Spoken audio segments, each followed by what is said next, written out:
Everyone knows crossovers are hot, but if there's any doubt, consider this. The RAV4 has outsold the Camry so far this year, a vehicle that's been on top for more than 15 years.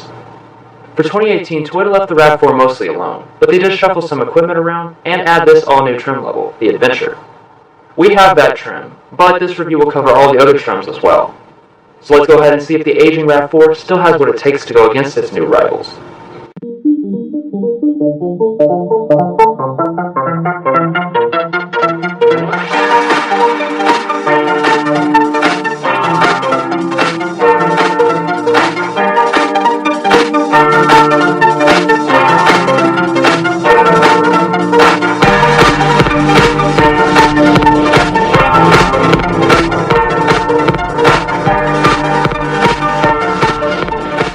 We would like to specially thank Toyota on Nicholasville for allowing us to come out and film this review.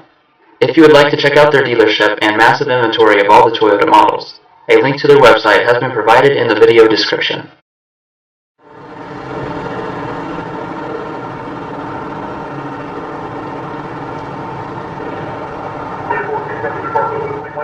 This is Toyota's fob for the Smart Key entry system. It comes standard on Limited and above, and the other trims besides the LE can add it optionally.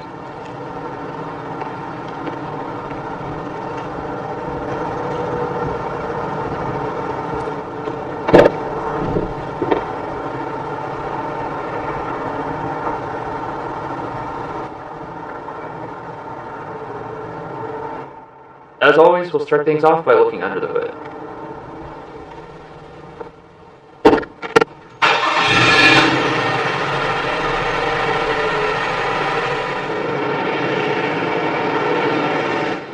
Powertrain-wise, there's nothing new to point out this year. That means you continue to have this 2.5-liter four-cylinder engine, producing 176 horsepower and 172 pound-feet of torque. That engine is paired to a 6-speed automatic transmission, powering either the front or all four wheels. Something to note about the Adventure trim is that it comes with a limited slip differential, upgraded radiator, and supplemental engine oil and transmission fluid coolers. You can get a hybrid powertrain, but we'll be covering that model in a separate video. As far as fuel economy goes, the regular model still does pretty good. It is rated at 23 city, 30 highway, 26 combined for the front-wheel drive, and 22 city, 28 highway, 25 combined for the all-wheel drive. The three upper-end models, SE, Limited, and Platinum, for some reason lose 1 mpg combined for the front and all-wheel drive variations. Now that we've got that out of the way, let's move on to the outside.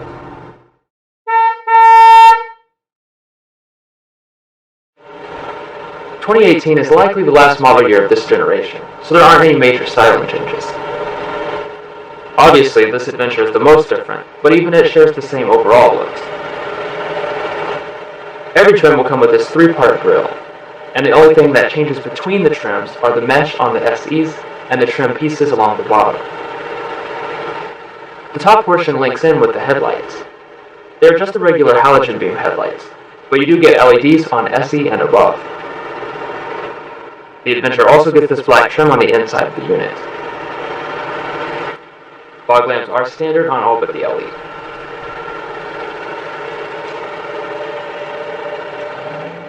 Now, one of the biggest differences about the Adventure is its higher ground clearance, which goes from 6.1 inches to 6.5 inches.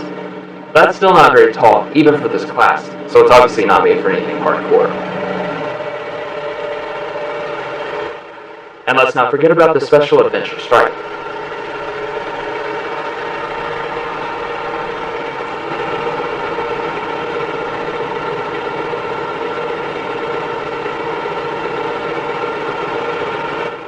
Now, coming to the wheels, there are many different types you can get, depending on the trim. These, of course, are the unique blacked-out Adventure wheels, measuring in at 18 inches. The Limited and Platinums have the same wheel design, but with a different finish, and the SEs are also 18 inches. Finally, LE has 17-inch steel wheels, and the XLE has 17-inch alloys.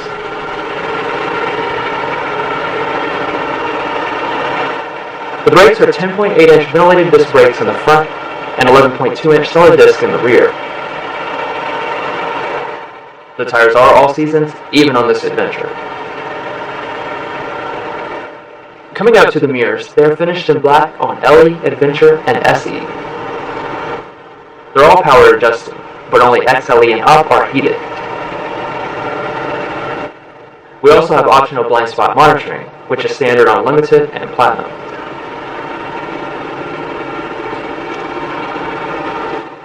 Now I want to take a moment to talk about the lower trim, since that's a big differentiator between the models. It's plain black on most of them, but the Adventure gets this rugged silver, and the Platinum would be body colored.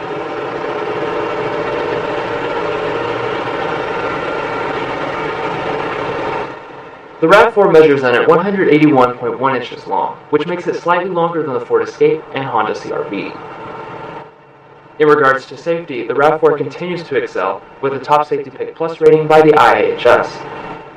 It also comes with pre-collision braking with pedestrian detection, lane departure alert with steering assist, automatic high beam headlights, and dynamic radar cruise control. They are standard across all the trims, so that's something that really stands out from the competition.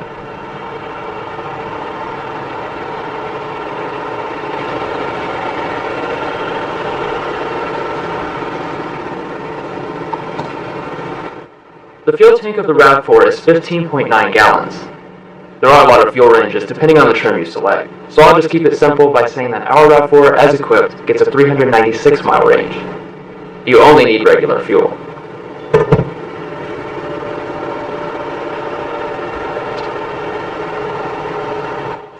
Around back you won't notice anything different, except for maybe some special Adventure trim pieces. This area is black on SE and Adventure. The taillights are partially LED on all trims. It has a kind of 3D design.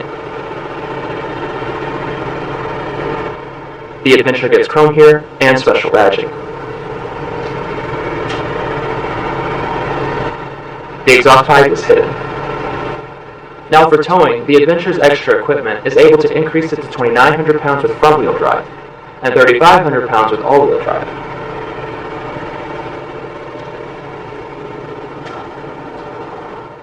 You do get a spoiler and taller roof rails on Adventure.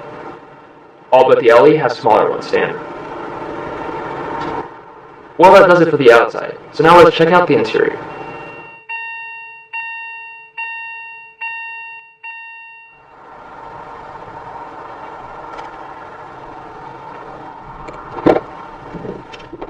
Inside, you pretty much have the same formula as the outside, which is keep everything the same except for some extra Adventure touches. This model can be had with either black or ash cloth seating, which is the same as the XLE and LE. The remaining three trims all have Softex synthetic leather seating, in black, ash, cinnamon, or nutmeg. While looking pretty plain, the door trim does have nice material, with leather over most of it and soft touch plastic on the top. Only the driver's window is auto up-down. Each model gets its own trim here. On the Adventure, it's some kind of fake carbon fiber.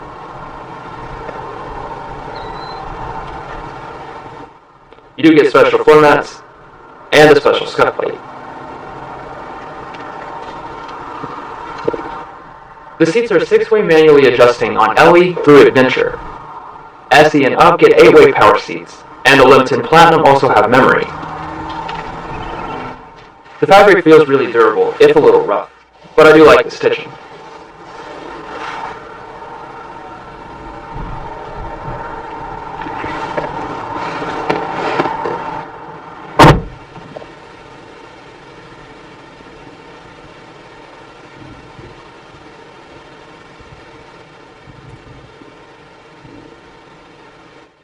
Looking around, I don't notice anything different in here.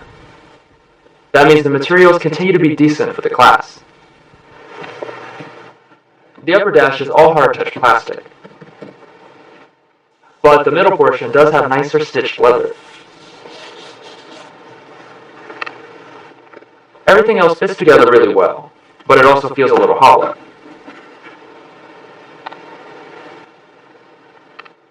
Push-button ignition is standard or optional on most trims. After you push it, either this 7-inch display or a smaller 6.1-inch display will fire up.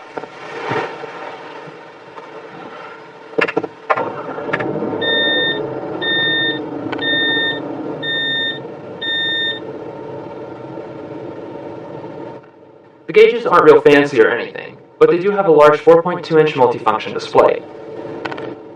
This can cycle through basically everything that the main head unit can.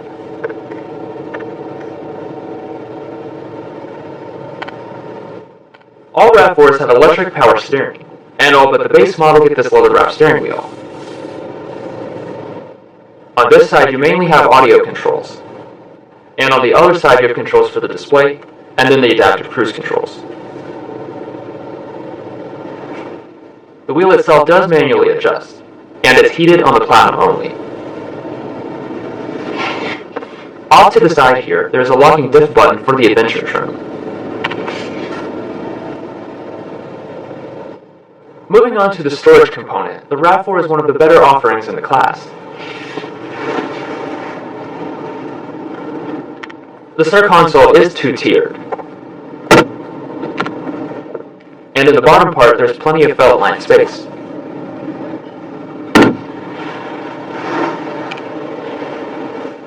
Up here you've got a couple blank spaces, roughly phone-sized, and some connections above them. Finally, there's a big open section in front of the passenger.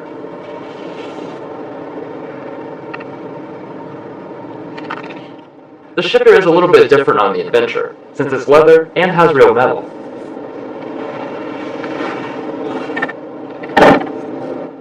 Pressing to the left does allow for manual shifting, though only the SE gets paddle shifters. When you shift into reverse, a standard backup camera will appear. However, standard on Platinum and optional on SE and Limited is a bird's eye camera. It gives you a 360-degree look all around the car, and it has a cool perimeter scan feature.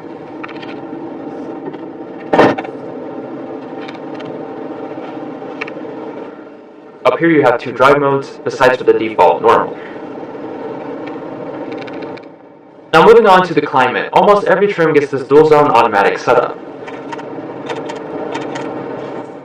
It's a really simple and easy to understand setup, since all the buttons are laid out right in one spot.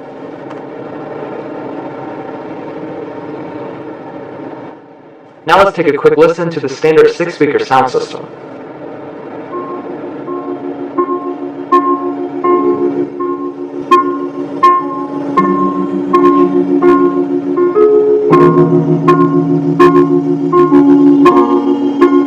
The sound quality is pretty good for a bass system, but if you like audio, the JBL is worth the upgrade.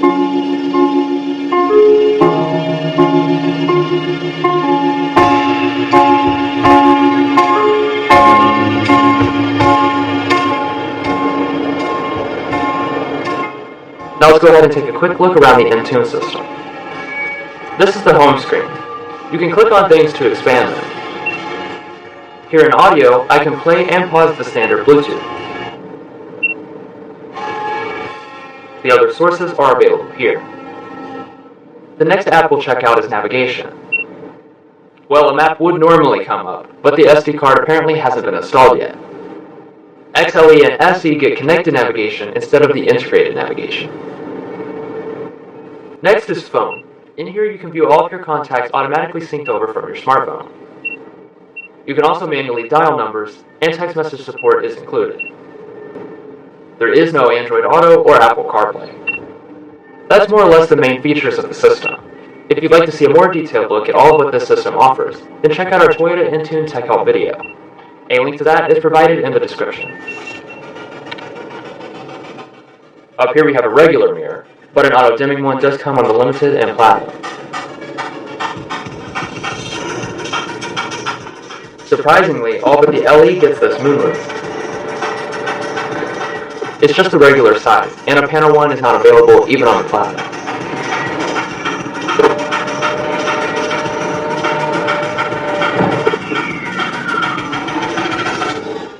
So overall, the RAV4's interior gets the job done, but in some respects, it feels older and cheaper than some newer rivals. It's still very much class competitive, and lower trims especially offer a good value. Honestly, I see no reason why this wouldn't be great for you and your family.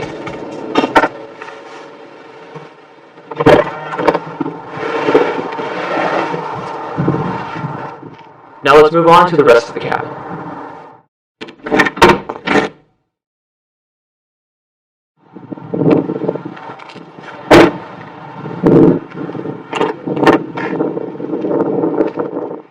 Looking into the rear of the RAV4, you'll find 34.2 inches of legroom and 38.9 inches of headroom. That positions it right on top of the Ford Escape and Nissan Rogue, but it's now a little bit behind the new CR-V after its redesign. The door trim in the back is mostly the same as the front, with a lot of leather, but it's hard touch on the top. The rear also gets the special scuff plate. The seats are made from the same high-quality fabric.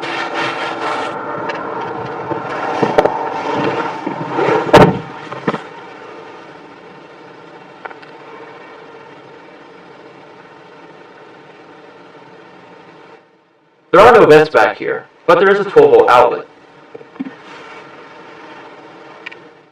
As far as legroom is concerned, there's actually quite a lot with the driver's seat adjusted to my 5'8" body. Plenty of foot space as well. This seat is scooted all the way back, and really it's still comfortable.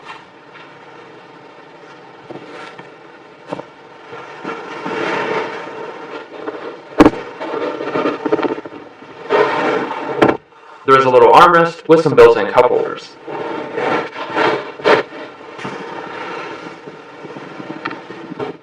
The headliner is kind of hard and stretchy. And here's the rear light.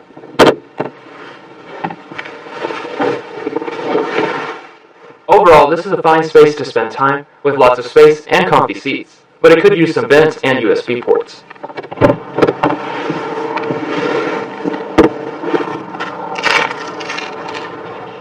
The seats do recline, and this lever also folds them.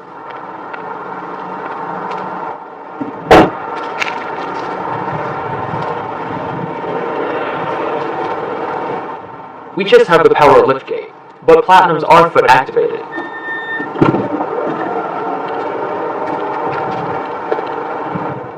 Inside the rear of the RAV4, you have a 38.4 cubic feet capacity behind the second row, and a maximum capacity of 73.4 cubic feet with the seats folded.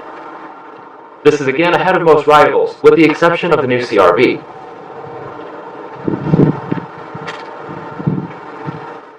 Adventure gets special floor mats back here also. There is a nice household outlet back here for tailgating or something.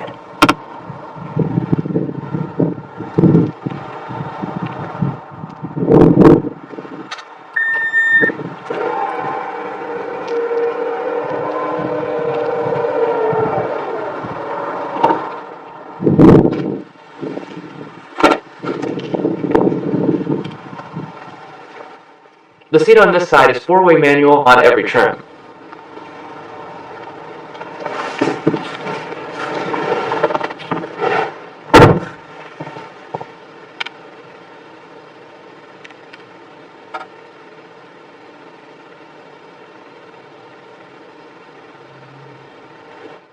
I like the storage shelf.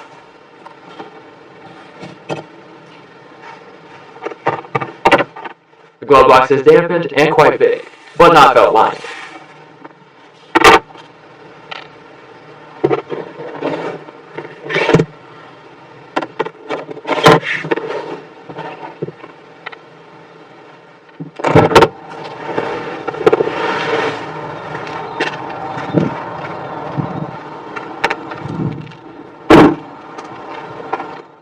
Well guys, I hope you enjoyed this detailed tour of the 2018 Toyota RAV4 Adventure.